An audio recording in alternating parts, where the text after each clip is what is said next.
Carcassonne is a tile-laying, map-building, and area control game for 2 to 5 players. A game takes between 30 and 45 minutes, or longer if players use expansions. To start the game, players choose a color and shuffle all but the specially backed tile. That tile will begin the game. On each turn, the active player chooses a tile and chooses where to place it.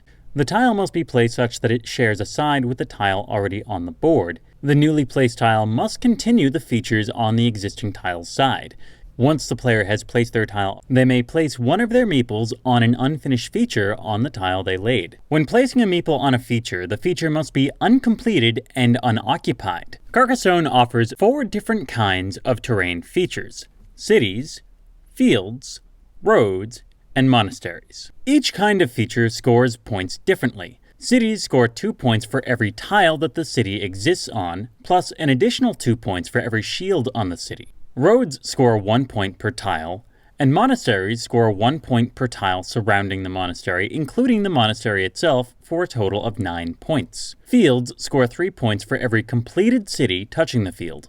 Once a player has placed a meeple on the map, that meeple cannot be removed until that feature is complete, unless they've placed that meeple on a field, in which case it cannot be removed until the end of the game. A monastery is considered complete when there is a tile on every side of it. A road is considered complete when the section of road that the meeple stands on stretches from one intersection or termination point to another. A city is considered complete when it is closed and every space in the middle is occupied. While players can't directly place meeples into each other's features, they can sneak them in. In the case of a city, if one player had an unfinished city, another player could start another unfinished city near that city and place a meeple on it. If those 2 unfinished cities merged, then both players would get points for the completed city. Unless one player manages to get more than 1 meeple in the city, in which case the player with the most meeples in the city gets all the points. The game ends when all tiles have been placed. At this point, every feature is scored finally.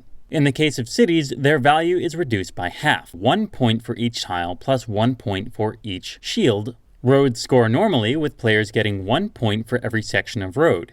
Monasteries also score normally. The player controlling the monastery gets 1 point for every tile in and around the monastery, up to 8.